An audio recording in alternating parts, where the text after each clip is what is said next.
저의 의지와 상관없이 2번 했습니다. 찬양 예배로 할까요? 오늘 말씀의 제목을 한번 띄워보시겠습니까?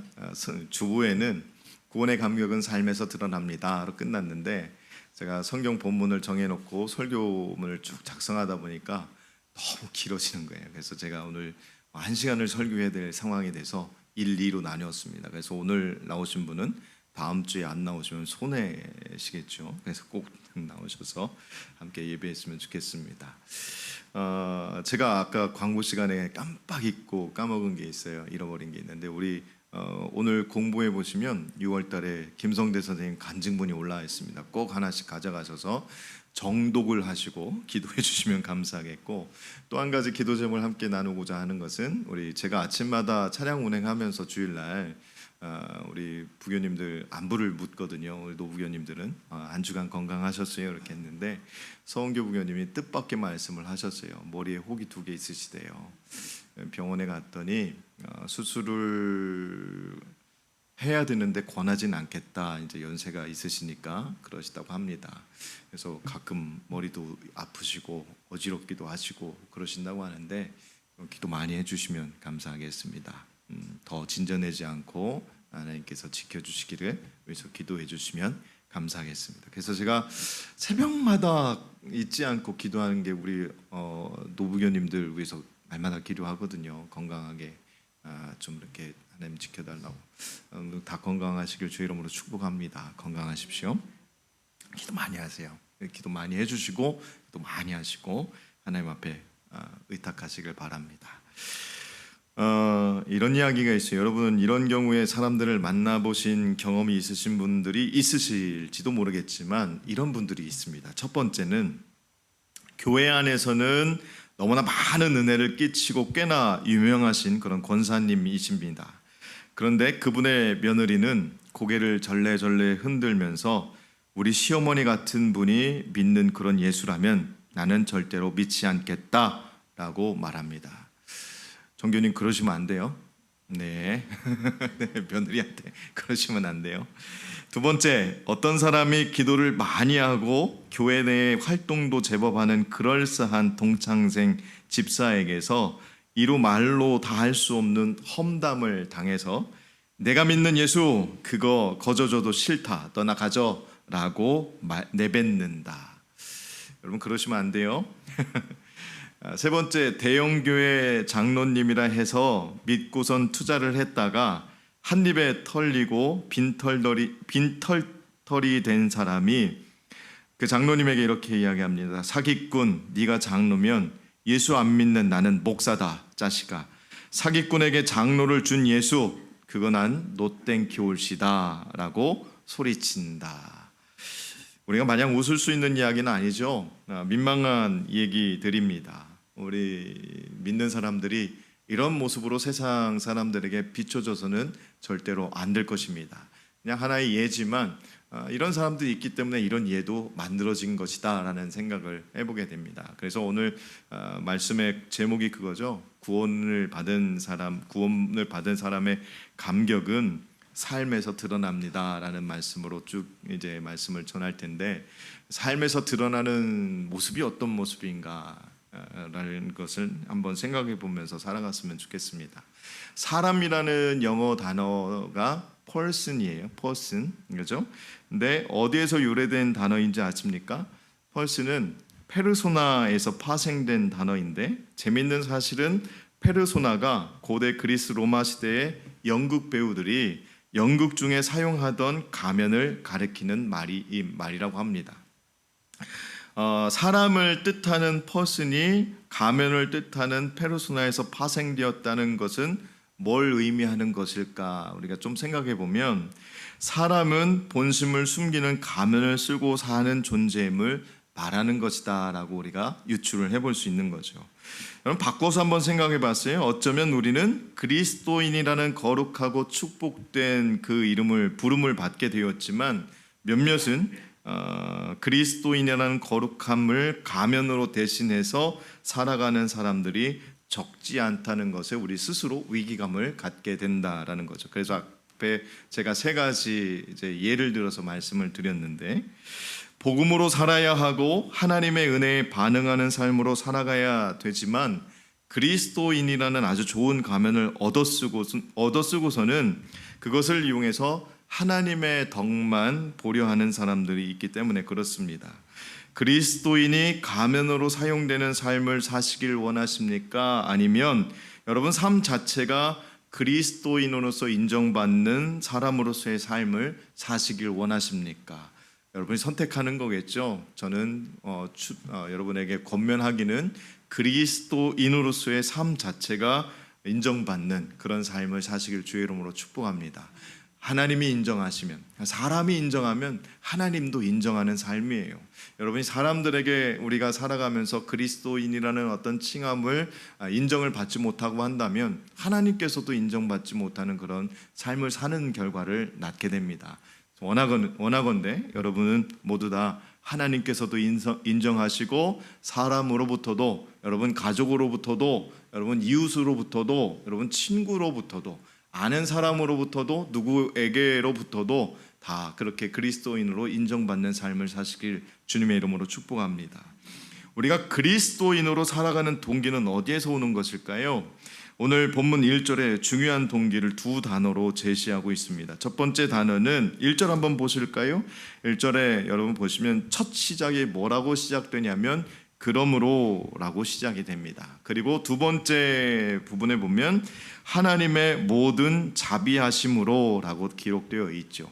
첫 번째인 그러므로는 로마서 1장에서 11장까지 모두 죄인이라는 사실을 알려주고 또 그 죄인들이 하나님의 의로 인해 의롭게 되었다라는 것을, 그리고 이스라엘 민족이 복음을 거부하고 율법을 중시하면서 고집하고 있지만 결국에는 예수 앞에 돌이킬 날이 올 것이다 라는 믿음, 이 모든 것에서 그것을 바탕으로 한 그러므로, 그러니까 그것을 모든 것을 다 믿음의 뿌리를 두고 그러므로 이제 우리는 어떻게 살아야 된다라는 그런 집합적인 이야기를 한 단어로 이야기하는 거죠. 그러므로 1장에서 11장까지 바울이 말했던 그것을 그러므로 너희는 이제 이렇게 살아야 된다라는 어떤 지평이 되는 것이겠죠.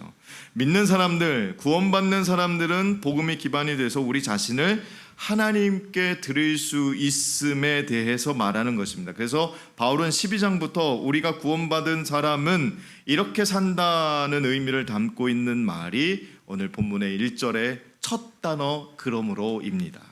여러분은 예수 그리스도의 이름으로 구원 받으셨습니까? 구원 받으셨죠. 여러분의 삶도 구원을 받아야 됩니다. 그런데 우리 현재 삶의 모습은 여러분 어떻습니까? 가정이 무너지고 사람과 사람 사이의 신뢰가 무너져 버리고 불안, 무가치한 것에 대한 집착 등 우리의 구원의 본질이 손상되어 버린 채 우리가 헛된 것을 마음에 쏟아내고 있지는 않습니까? 구원은 받았다고 생각이 되는데 삶은 구원받은 자의 삶이 아닌 모습으로 가득한 내 삶, 우리의 삶, 영혼은 구원받았을지 모르겠지만 생활은 구원받지 못하고 있는 사람들이 많아지면서 교회가 힘을 잃어가고 이 그리스도인들이 세상에서 소금과 빛의 역할을 전혀 감당하지 못하고 있는 지금 이 시대, 우리는 그렇지 않다라고 생각할 수 있겠지만 어쩌면 우리도 그 부분에 조금씩은 일조하고 있지는 않은지 우리는 좀 생각해 볼 필요가 있지 않을까 생각을 합니다. 여러분, 예수 믿으면서 알게 된 수많은 말씀과 진리는 머릿속에 남아서 우리의 삶에서 그러므로가 살아버려졌기 때문에 힘을 잃어가는 우리 모습을 발견할 수밖에 없는 지금의 현실, 우리는 하나님 앞에 더 집중하는 삶으로 살아갈 수 있기를 주의 이름으로 축복합니다. 하나님 앞에 집중하는 삶을 산다면 분명한 것은 하나님이 우리를 그냥 내버려 두지 않으신다라는 거죠. 그냥 버려두고 나몰라라 하시는 분이 절대로 하나님이 아니시라는 것은 여러분 익히 잘 알고 있고 고백하고 있고 여러분 삶 속에서 경험하고 있지만 우리 삶이 바쁘다는 핑계 아래에 우리는 그것을 묵살해버리는 우리의 삶이 얼마나 많이 있습니까? 하나님 앞에 열심으로 충성을 다해 순종하는 삶이 되기를 주님의 이름으로 축복합니다. 두 번째 단락도 마찬가지 의미예요. 그리스도인으로서 살아갈 충분한 이유는 은혜에 대한 감사함으로의 반응뿐이라는 것입니다. 그래서 하나님의 모든 자비하심으로라고 기록이 되어 있지요. 여러분은 기억하실지 모르겠지만 누구든지 우리는 예수 믿기를 결정하고 앞으로 어떻게 살 것인가에 대해서 생각을 합니다. 나 이제 예수 믿기로 결정해서 그러니까 나의 삶은 이제 이렇게 살아야 되겠다라는 마음속에 결단을 하게 되지요. 왜냐하면 그동안에 예수 믿는 사람들이 내가 예수 믿는 사람들은 이렇게 살아야 된다라고 은연중에 의식하고 있기 때문에 그렇습니다. 왜냐하면 교회라는 거룩한 공간에서 만나는 예수 그리스도의 이름과 그분의 은혜를 알아가기도 전에 도덕적으로나 윤리적으로 깨끗한 삶을 살아야 되지 않겠나라는 그런 생각이 들기 때문에 그렇습니다. 물론 이런 도덕적 윤리적인 삶은 지금 막 신앙생활을 시작한 사람들에게는 신앙의 힘을 바탕에 두지 않습니다. 그저 착한 사람으로 살아야 되겠다라는 막연한 각오를 하게 된다라는 거죠. 그렇지만 우리가 예수를 믿고 난 다음의 삶은 단순히 착하게 선하게 살아가야 된다는 그 이상의 차원으로 우리에게 분명히 도전되어질 줄로 믿습니다. 늘 하나님 앞에 최선의 삶을 바치는 것이 우리의 삶의 그리스도의 삶의 기본이지요. 예수 믿기 전에 젊음을 낭비한 사람, 모든 것을 다 잃었다고 생각하는 사람, 건강마저 잃어버리고 잃어버린 그런 사람 등 여러 형편 가운데 삶이 불편한 분들이 분명히 있을 것입니다.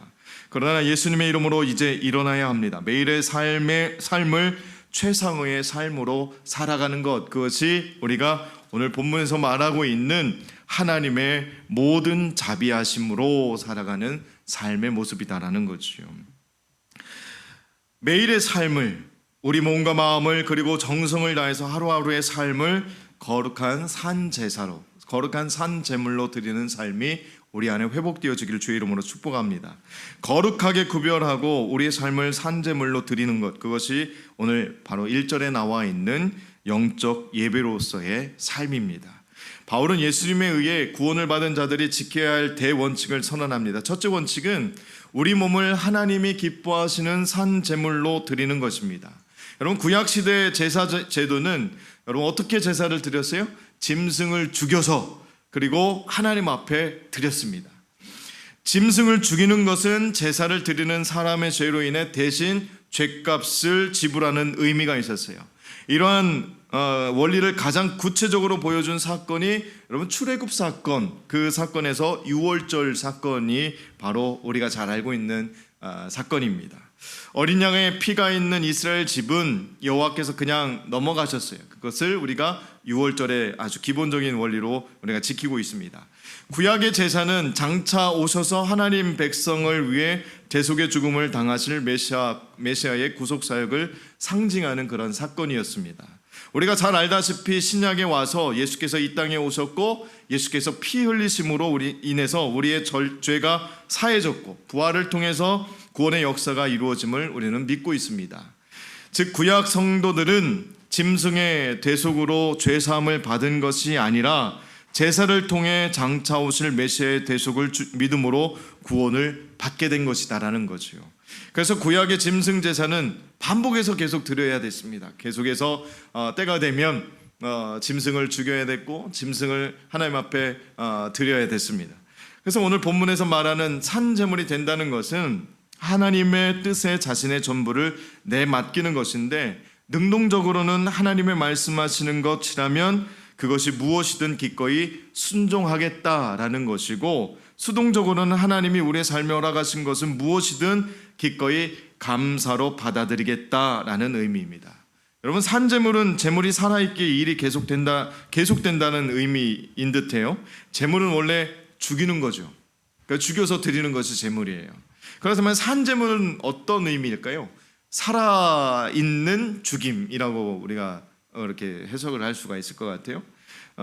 이 의미를 자세히 좀 생각해 보면 이렇게 말할 수 있을 것 같습니다. 우리의 전부를 하나님의 뜻에 맡기고 순종할 수 있도록 우리의 태도를 끊임없이 새롭게 해야 한다.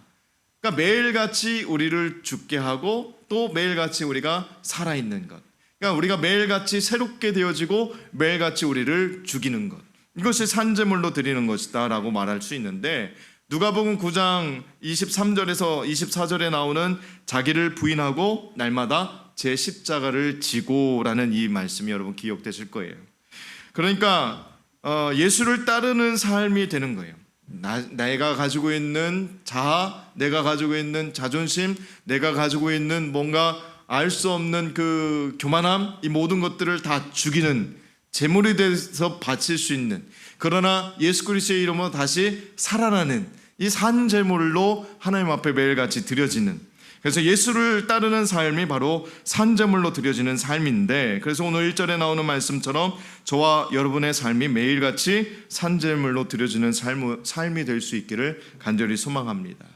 두 번째 원칙은 타락한 가치관을 따르지 말고 하나님의 뜻을 따르라라는 것입니다. 2절 말씀을 여러분 한번 같이 한번 읽어볼까요? 함께 읽겠습니다. 시작. 너희는 이 세대를 본받지 말고 오직 마음을 새롭게 함으로 변화를 받아 하나님의 선하시고 기뻐하시고 온전하신 뜻이 무엇인지 분별하도록 하라. 하나님이 우리를 기뻐하시기 때문에 우리는 하나님을 기쁘시게 하는 삶을 살 수 있는 것입니다. 그래서 우리는 2절을 바탕으로 생각했을 때 삶의 두 가지 방식이 있음을 알 수가 있게 되는 거죠. 하나는 세상을 따르는 삶이고 또 다른 하나는 하나님을 따르는 삶입니다. 그러니까 내가 세상의 삶의 중심을 두고 살아가느냐, 아니면 내가 세상에 살아가지만 그 세상의 삶 속에서도 하나님을 중심에 두는 삶을 살아가느냐. 여러분, 그리스도인이라고 한다면 세상의 마음을 두고 살아가는 사람이어야 맞겠습니까? 아니면 하나님을 중심에 두고 살아가는 사람이어야 맞겠습니까? 질문이 너무 어려웠어요? 다시 한번 말씀을 드릴게요. 우리가 그리스도인이라고 한다면 나는 예수 믿는 사람이에요. 예수 믿는 사람이기 때문에 예수님 닮기를 원하는 사람이에요. 그렇지만 그것을 뒤로 하고 상관없이 세상에 대해서 내가 세상의 쾌락, 세상에서 느낄 수 있는 모든 즐거움을 누려가면서 살아가는 사람으로서 살아가는 그리스도인이라고 하는 사람으로 살아가느냐. 더 길어지네. 아니면 그럼에도 불구하고 내가 세상에 살아가고 있지만 그럼에도 불구하고 예수님의 십자가를 내가 매일같이 생각하면서 그 은혜를 기억하고 예수님 중심, 하나님 중심의 삶을 살아가는 것이 그리스도인이냐. 2번이죠. 1번, 2번 이렇게 말씀하진 않았지만 2번이에요. 우리는 다 그렇게 생각하고 있죠. 2번이에요. 네, 그리스도인의 삶은 마음을 새롭게 함으로 가능해진다라는 것을 2절에서 말씀하고 있어요. 이 세대를 본받는 것은 무엇을 말하는 것일까요? 우리가 이 시대를 본받는 것은 어렵지 않습니다. 시대를 본받는 것, 세상을 본받는 것은 그렇게 어렵지 않아요. 그저 마음과 세상이 이끄는 대로 그냥 살면 됩니다. 세상 사람들이 뭐 유행하는 것이 있으면 그대로 따라가면 되는 것이고, 그게 죄가 되든 죄가 되지 않든 상관하지 않고 그냥 내가 살고 싶은 대로 세상이 유행이 이렇게 살아간다는 것이 뭐 유행이라고 하니까 나도 그것에 편승해서 살아가는 거예요. 어느 순간 정신을 차리고 보니까 나도 모르게 세상 사람들과 똑같아져서 있는 상태가 되어질 수 있는 아주 장점이 있지요. 나도 모르는 순간에 세상과 닮아있는 상태가 되지 않게 하기 위해서는 여러분, 하나님의 뜻을 따르는 영적 예배의 삶을 살기를 원한다면 오히려 이 시대를 역행하고 또 끊임없이 생각을 새롭게 해야만 되는 것이 우리가 추구하는 그리스도인의 삶인 줄 믿습니다. 하나님의 뜻이 무엇인지 분별해야 됩니다. 그렇기 때문에 영적 예배는 매일같이 분투하는 삶이라고 말할 수가 있겠어요. 믿음의 삶은 좁은 길이고 사람들이 꺼리는 어려운 길임이 분명해 보입니다. 그래서 1절에서 말하는 산 제물의 삶으로 살아가야 된다는 것인데, 변화된 삶을 원하면서 이전과 똑같이 생각한다면 자신도 모르는 사이에 세상 풍조를 따라 살아가는 자신을 발견하게 된다는 거예요. 그러면 어떻게 됩니까? 내 것도 내 것이고 하나님이 주신 것도 하나님이 주신 거라고 여겨지지 않는 거예요. 하나님이 주시긴 뭘 줘? 내가 잘했기 때문에, 내가 잘났기 때문에 그만큼 벌 수 있는 거고, 내가 이렇게 똑똑해질 수 있는 것이고, 내가 이렇게 성공할 수 있는 거지 라고 되는 거예요. 여러분, 이게 그리스도인의 삶일까요? 구원받은 사람의 삶일까요? 하나님께서는 우리를 어떻게 구원하셨는지 여러분 잘 알고 있지 않습니까? 그냥 구원하셨습니까? 여러분, 우리는 그냥 구원받았지요. 그렇지만 하나님의 입장에서는 자신의 독생자 예수 그리스도를 이 땅에 보내셔서 고난받게 하시고 핍박받게 하시고 아무 죄 없으신 분이 죽임을 당하게 하셨어요. 여러분, 하나님의 입장에서는 우리에게 크게 투자하신 거라는 거죠. 근데 우리는 그 투자한 것에 대해서 상관하지 않고 내 마음대로 살겠다라고 한다는 것은 구원받은 사람으로서의 삶의 입장은 아니다라고 생각이 되어집니다. 우리 몸으로 뛰는 삶 전부가 하나님이 기뻐하시는 산 제사가 되도록 하려면 어디서부터 시작해야 된다고 생각하십니까? 여러분, 바울은 3절에서부터 구체적으로 어디에서 하나님이 기뻐하시는 산 제사를 드려야 하는가에 대해서 설명하고 있습니다. 개인의 차원에서는 거룩한 산 제물이 되어야 한다면 공동체 차원에서는 한 몸을 이루어야 된다라고 말씀하고 있어요. 우선 바울이 이렇게 이야기합니다. 마땅히 생각할 그 이상의 생각을 품지 말라라고 말씀하고 있어요. 무슨 말일까요? 거만해지지 말라라는 이야기예요. 낮은 자존감의 위험성에 대한 우리의 문화의 온갖 경고에도 불구하고 정말로 위험한 것은 이기심 또는 자기중심적 삶이라는 생각과 삶이라는 것입니다. 하나님을 의지하고 신뢰하는 일의 가장 커다란 장애물은 자신에 대한 과대평가예요. 나는 이렇게 대단한 사람이야, 이렇게 놀라운 사람이야, 대단한 사람이기 때문에 신이 없어도 돼라는 생각을 갖고 살아가는 사람입니다. 물론 과소평가하는 것도 옳지는 않습니다. 이것은 일종의 열등감에서 나오는 심리적 상태일 텐데, 이런 사람들은 좀처럼 어떤 일을 할 때 쓰임을 받지 못하는 경우도 있습니다. 그래도 열등감을 가진 사람들은 자기의 부족함을 알기 때문에 하나님을 신뢰하기 쉽지요. 그런데 자신을 필요 이상으로 과대평가하는 사람이 문제입니다. 왜냐하면 과대평가하게 되면 자신이 무슨 일이든 다 해결할 만한 능력을 소유한 사람으로 착각하기 때문에 그렇습니다. 여러분, 성공한 사람들이 예수 믿기 더 쉬울까요? 성공하지 못한 사람, 힘들게 살아가는 사람들이 예수님을 믿기 쉬울까요? 여러분, 우리는 처음에 다 어려운 상황에서 예수님을 믿는 사람들이 많이 있거든요. 그러다가 어느 정도 생활이 편리해지고 안락해지고 괜찮아지면 그때부터 내 삶의 모든 부분이 어디로 옮겨지는 줄 아십니까? 나로 옮겨지는 거예요. 나 자신으로 옮겨지는 거예요. 그렇게 의지했던 하나님이 어느 순간부터 하나님의 뒤로 밀려나는 거예요. 그럼 어떻게 됩니까? 오늘 과대평가하는 내 삶이 하나님으로부터 멀어지는 삶으로 바뀌어지는 거예요. 여러분, 우리 6.25 이전 그리고 일제시대 때, 그때 우리가 힘들게 살아갈 때 교회가 부흥했거든요. 왜 그랬을까요? 어제 제가 빌리그레암 전도축제, 전도부흥축제가 올해가 50주년이래요 50주년? 70주년? 50주년? 70주년? 갑자기 헷갈리게 되네요. 1972년인가 73년에 했으니까 지금이 그렇죠. 73년이니까 50주년이 맞네요. 그 영상이 올라왔어요. 근데 거기에 보니까 몇 명이 나는 이렇게 보니까 그래도 한 몇만 명 모였겠네 그랬더니 12만 명이 모였대요. 여의도 광장에. 그럼 12만 명이 모여서 부흥을 사모하면서 예배를 했어요. 지금 빌리그레함 같은 목사님이 오셔서 여의도 광장에서 집회한다면 몇 명 모일 것 같으세요? 그냥 모이는 것에 뭐 이렇게 숫자가 많고 적고 때문에 뭐 믿음이 더 좋다 많다 이렇게 말씀드릴 수는 없겠지만, 그만큼 우리가 예전처럼 살아가는 사람들이 없기 때문에, 풍요하기 때문에, 부유하기 때문에 그만큼 하나님을 사모하는 사람들이 많이 좀 줄어들었어요. 그건 여러분 다 알고 있잖아요. 우리가 부인할 수 없는 우리의 모습 아닙니까?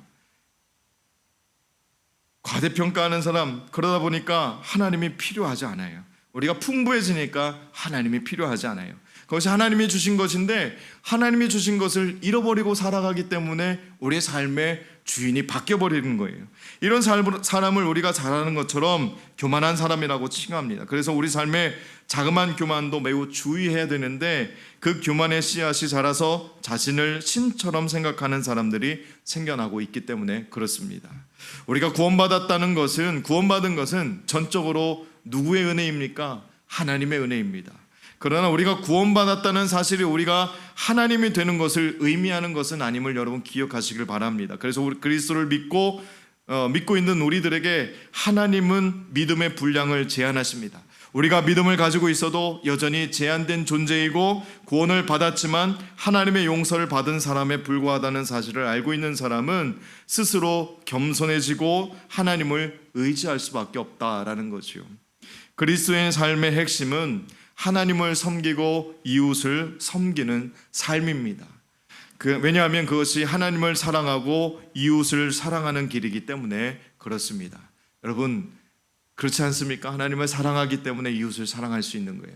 이웃을 사랑하는 마음으로 또 하나님 앞에 나갈 수 있는 것입니다. 우리가 그 마음을 잊지 않기를 주의 이름으로 축복합니다. 그리스도의 삶은 어쩔 수 없어요. 우리가 좀 더 손해를 보더라도 양보할 수 있는 마음이 있어야 되고, 그리스도의 삶은 어쩔 수 없습니다. 예수님께서 이 땅에 보여주신 삶이 그런 삶이기 때문에 우리가 그것을 따라가는 삶으로 살아가야 되는, 매일같이 산재물로 살아가야 되는 그러한 삶임을 여러분 잊지 않기를 주의 이름으로 부탁드리겠습니다. 최근에 김동호 목사님이 설교하시는 방송을 보는데 그분의 말씀 가운데 막내 아들의 이야기가 소개된 것이 있었어요. 막내 아들이 부목사 생활을 하다가 어느 날 갑자기 와서 김동호 목사님에게 그렇게 이야기를 했대요. 아버지, 저는 이제 빈티지 가게 하나를 만들어서 차려서 그곳에서 내가 이제 사장으로 좀 지내고 싶습니다. 그래서 결정을 본인의 결정이니까 결정하라고 했다고 합니다. 그래서 막내 아들이 그렇게 옷가게를 냈는데 여러 가지 좋지 않은 상황에 김동호 목사님이 아들 목사에게 필요하면 내가 몇 년 동안 생활비를 보태줄게 라고 이야기를 했대요. 그런데 아들이 그렇게 이야기를 했습니다. 고맙습니다. 그런데 안 받겠습니다. 그러면 주기도문에 일용할 양식을 주시옵소서가 이루어지지 않지 않습니까? 라고 대답을 했다고 합니다. 근데 제가 여기에 감동받은 것이 아니라 그 다음에 정말 제가 깊이 생각하게 된 부분이 뭐냐면, 주중에 옷가게를 열심히 하다가 주말 주일에는 교회 사역을 하는 거예요. 목사이니까. 근데 주중에 옷가게를 하면서 여러분 여러 사람들과 마주치고 그리스도인으로 잘 살아가야 목회자로서 설교하러 올라갔을 때 부끄럽지 않겠지요. 제가 예전에 먼저 사역지에서 지역아동센터 2개를 운영했습니다. 하나는 청소년센터, 하나는 지역아동센터였습니다. 규모도 컸어요. 지역아동센터는 40명 정원이었었어요. 얼마나 많은 다양한 사람들이 있겠습니까?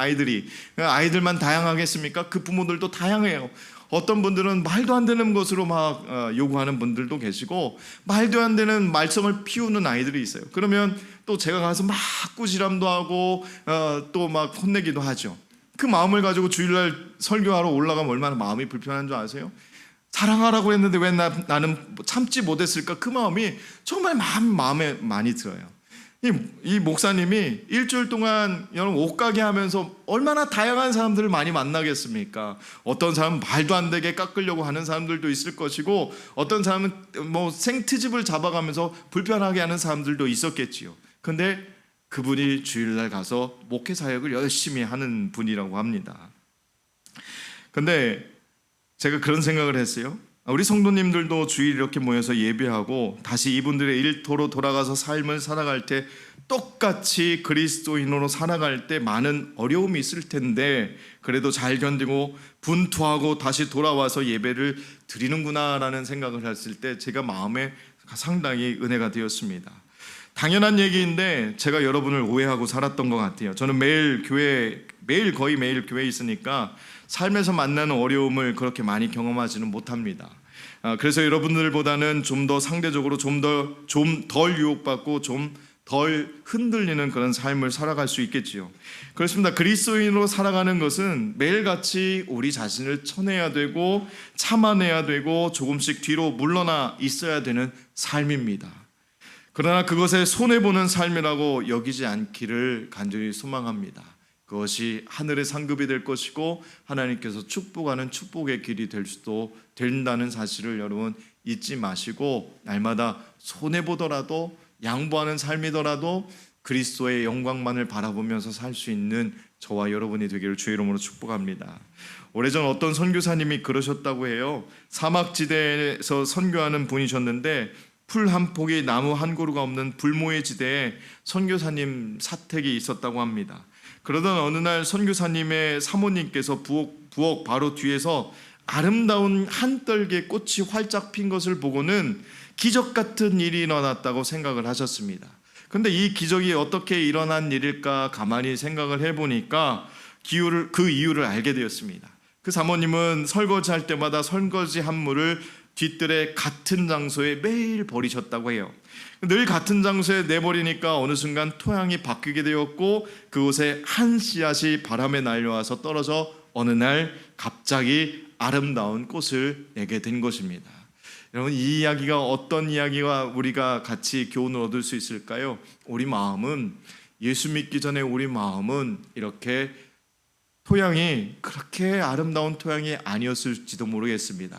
그런데 한순간에 생활이 바뀌는 것이 어렵다 할지라도 늘 말씀과 기도를 우리가 가까이 하다 보면 우리의 삶의 밭, 우리의 마음의 밭, 영혼의 밭이 바뀌게 될 줄로 믿습니다.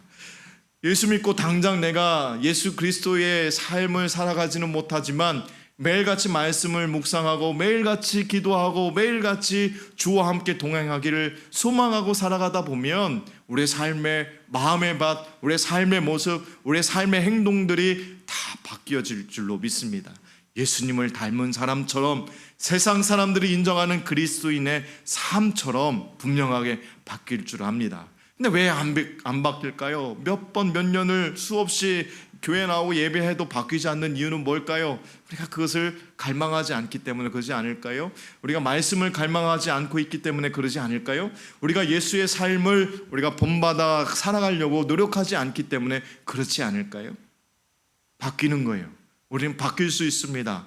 토양이 바뀌는 것처럼 매일같이 선교사님의 사모님이 설거지 물을 버렸을 때, 같은 곳에 버렸을 때 그 토양이 바뀌어서 아름다운 꽃을 맺을 수 있었던 것처럼 우리의 삶에도 신앙의 꽃이 분명하게 피어오를 줄로 믿습니다. 우리가 사모한다면, 우리가 갈망한다면, 하나님을 더 사모하고 주님 앞에 집중한다면 우리는 분명하게 바뀔 줄 믿습니다. 그러면서 복음의 능력으로 살아가게 되고 또 살아내게 되는 것입니다. 그렇게 살아가다 보면 구원의 감격이 우리의 삶에 물밀듯이 몰려오게 될 줄로 믿습니다.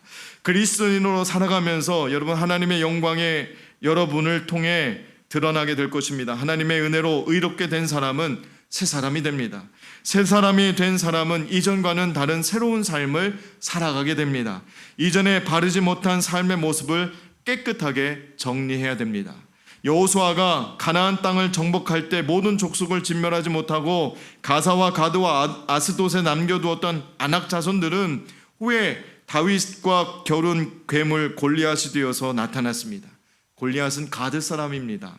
예수님의 은혜를 경험하고도 옛 습관을 버리지 못하고 마음을 새롭게 하지 않으면 나도 모르는 사이에 세상의 방탕한 모습을 따라 살아가며 세상 사람들과 똑같은 모습으로 살아갈 수 있습니다.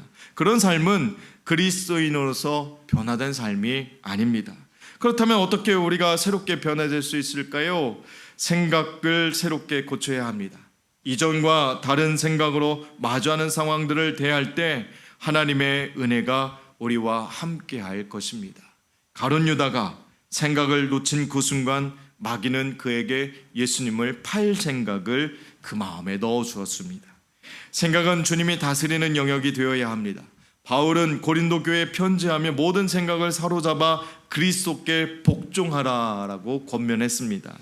이전의 내 모습들, 여러분, 우리의 모습들을 다 돌아보고 내 삶이 그리스도를 향할 수 있도록 우리의 생각과 삶을 변화시켜 나갈 수 있기를 주의 이름으로 부탁드리겠습니다.